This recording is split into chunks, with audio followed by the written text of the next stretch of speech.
Pay attention to this teenager in this footage. He has just made his way to the public library where he is about to commit a crime that will echo for years. Instead of going straight into the library, he turned back to the restroom to prepare for the evil he is about to unleash, one that will keep many people, including investigators, terrified. It started like any quiet afternoon in a small American town. A handful of readers flipping through pages, children giggling softly in the corner of the library, the comforting hum of fluorescent lights above. But within minutes, that silence would be shattered by the sound of gunfire.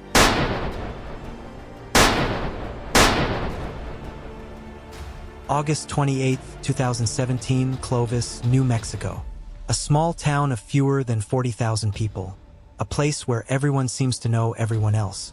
But that Monday would change everything.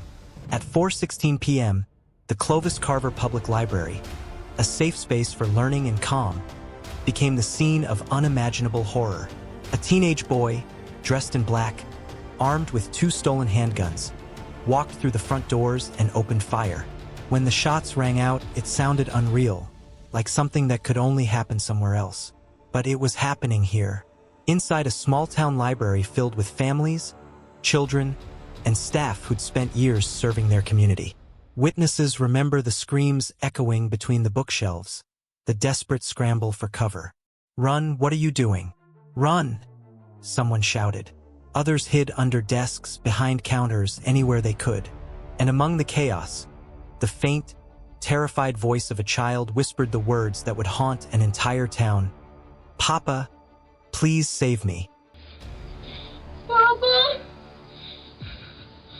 please save me. The shooter's name was Nathaniel Jouett, 16 years old, a high school junior. By all outward appearances, just another kid from a small town in New Mexico.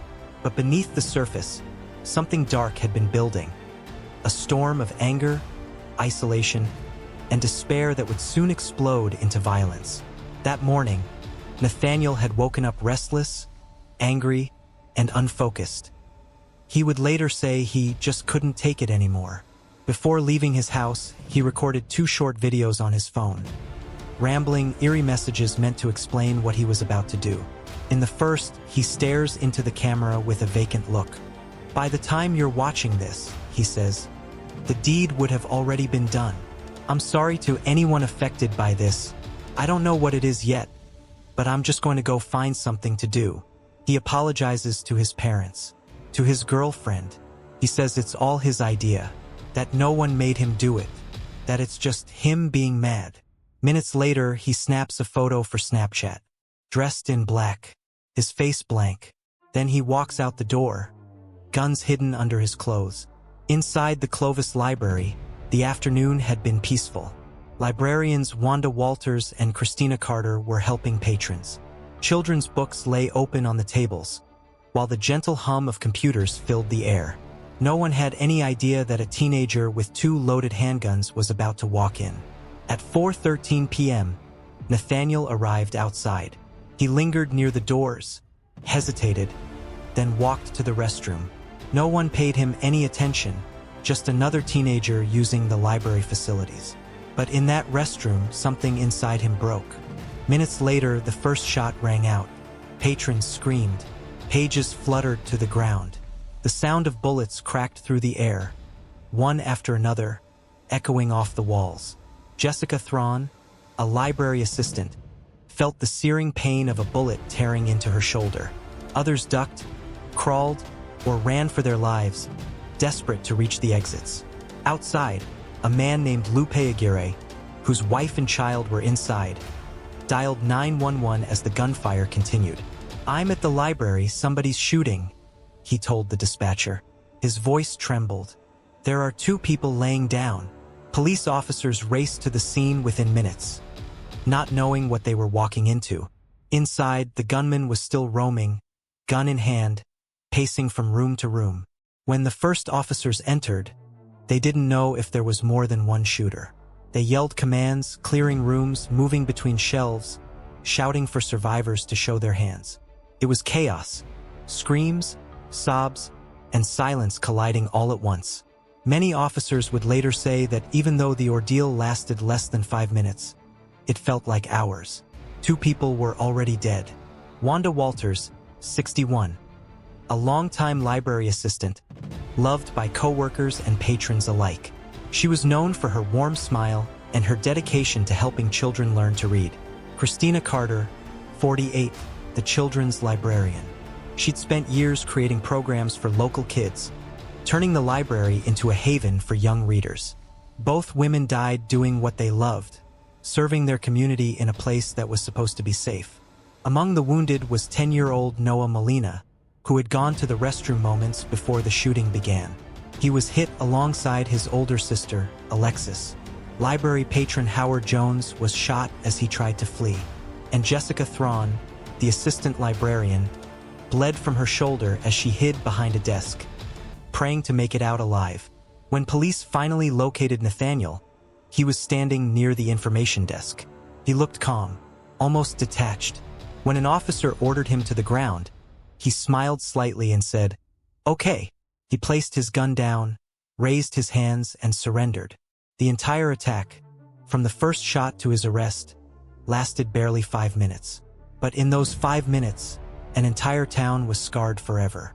As paramedics rushed the wounded out of the building, officers worked to clear every corner, unsure if another shooter might still be hiding. One officer outside broke down on the radio. Multiple injured, multiple blood trails everywhere. Even for seasoned first responders, the horror inside the library was beyond anything they'd seen. One of the victims being led out was Jessica, her uniform stained red, her voice shaking as she told officers she'd been hit. Her husband, a police officer, arrived moments later. He asked quietly, "My wife, is she okay?" "She's been shot in the arm," someone answered. "But she's alive." By 4:21 p.m., the gunfire had stopped. The shooter was in handcuffs, but the questions were only beginning. Who was this teenage boy? What had driven him to walk into a library, a place of peace, and open fire on innocent people? When police questioned him, he seemed dazed, calm, almost polite. His first words were chilling. "Nobody got hurt, right?" he asked. Officers looked at him, stunned. He had no idea or no concern for what he'd just done. They asked his name. "Nathaniel," he said softly. "Nathaniel Jouett." The reality was still sinking in. Not just for police, but for the entire town of Clovis. Parents rushed to the scene, desperate for news. The streets were lined with ambulances, flashing lights, and crying families. Inside the police car, the 16-year-old sat in silence, his face blank, his ears still ringing from the gunfire. He had stolen 2 guns from his father's safe. He had fired them inside a public library. And now, as the sun began to set over Clovis, he was about to explain, in his own words, why he did it. If you've been affected by this story, or if you believe in shedding light on cases like this, subscribe to True Crime Secrets, as we continue to hear why he did it. Inside a small, dimly lit interview room at the Clovis Police Department, Nathaniel Jouett sat in silence. His hands trembled, his face pale, and his eyes, once full of teenage confusion, now carried the weight of irreversible destruction. He had just committed one of the deadliest mass shootings in New Mexico's small-town history. 2 women were dead, 4 people wounded, dozens traumatized. But Nathaniel wasn't defiant. He wasn't gloating. He looked empty. A detective slid a bottle of water across the table and asked softly, "Why, Nathaniel? Why the library?" The boy's voice cracked. "I don't know. I just wanted to hurt people. I was mad at the world." He talked about how he had been overwhelmed, about depression, about feeling abandoned, about being tired of everything. But his words didn't sound like remorse. They sounded like someone who didn't even understand what he'd done. He told police that he had stolen 2 handguns from his father's safe. He drove to the library because it was quiet and filled with people. Somewhere deep down, he said he thought the police would shoot him, that he wouldn't make it out alive. But he did. And now, the town of Clovis was left to pick up the pieces. The news spread faster than anyone could process it. Teen opens fire at public library. It didn't sound real.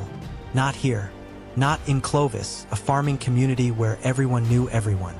Vigils were held at the town square. Candles flickered under photos of Wanda Walters and Christina Carter, two women who had dedicated their lives to serving the community. Christina, 48, was known as the children's librarian. She organized summer reading programs and often paid for books out of her own pocket. Wanda, 61, was the circulation assistant, the quiet, kind face everyone saw when they borrowed a book. They weren't just victims, they were pillars. Parents wept as children placed flowers by the library doors. Police officers stood guard, not just for safety, but because many of them couldn't yet face the memory of what they saw inside. In the weeks that followed, the world began to learn more about who Nathaniel Jouett really was. He had been described as polite, sometimes even funny. A football player. A regular teenager, at least on the surface. But behind that normal facade, darkness was brewing. He had once attempted suicide. He'd been suspended from school multiple times. Teachers recalled moments where he lashed out in anger, then broke down crying minutes later. A few months before the shooting, something changed. He reportedly found religion, started attending church, and began reading the Bible. Friends said he seemed calmer, as if he'd found peace. But it didn't last. According to his own statement, he stopped going. He felt abandoned again. The peace faded into rage. One night, he found his father's gun safe unlocked. He opened it and everything changed. When the trial began, the courtroom was filled with tears and disbelief. Nathaniel Jouett, just 16 at the time of the shooting, was facing 2 counts of first-degree murder, 4 counts of attempted murder, and over 20 additional felonies. Prosecutors described him as cold and calculated. They said he knew exactly what he was doing, that this was not the act of a confused teenager, but a deliberate massacre. His defense argued the opposite, that Nathaniel was suffering from severe depression, trauma, and untreated mental illness, that he was suicidal and never meant to live past that day. The jury saw the surveillance footage, the shell casings, the haunting 911 calls. They saw what he'd done. And in 2019, the verdict came, guilty on all counts. The judge sentenced Nathaniel to 2 life sentences plus 40 years, one of the harshest punishments ever given to a juvenile in New Mexico. For the families, it wasn't enough to heal the pain, but it was something. Before we continue, if you've made it this far, take a moment to subscribe to True Crime Secrets. These stories matter. They remind us how fragile peace can be and how one moment can change everything. But even that punishment wouldn't stay the same. In 2023, New Mexico passed a new law banning life sentences for juveniles. Under it, anyone convicted before age 18 could be eligible for parole after 15 years, no matter their crime. That meant Nathaniel Jouett, the teenager who took 2 lives and shattered a town, could walk free as early as 2033. Families of the victims were outraged. They felt betrayed by the justice system they once believed in.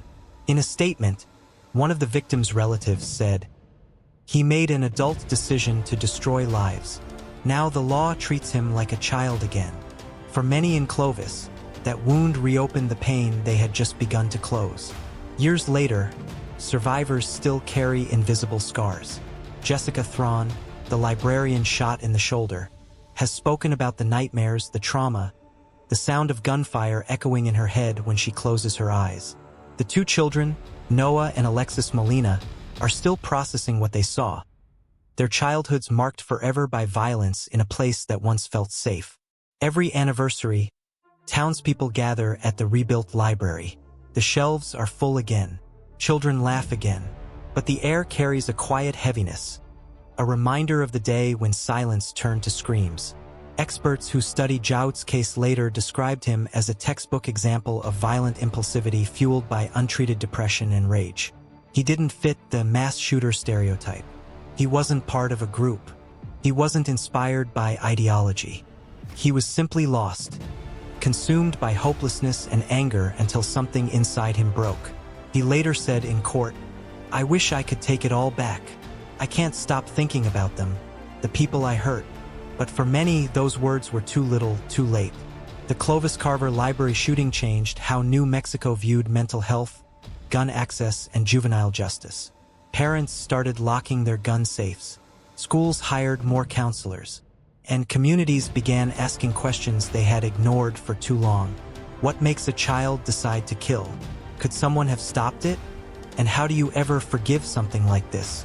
If stories like this matter to you, if you feel empathy for the victims and you believe that remembering these victims keeps their legacy alive, then subscribe to True Crime Secrets, turn on notifications, and never miss the truth behind the world's most chilling real-life cases. Because in every tragedy, there's always something to learn, and someone worth remembering. In a quiet library in Clovis, two women lost their lives doing what they loved, sharing knowledge, kindness, and peace.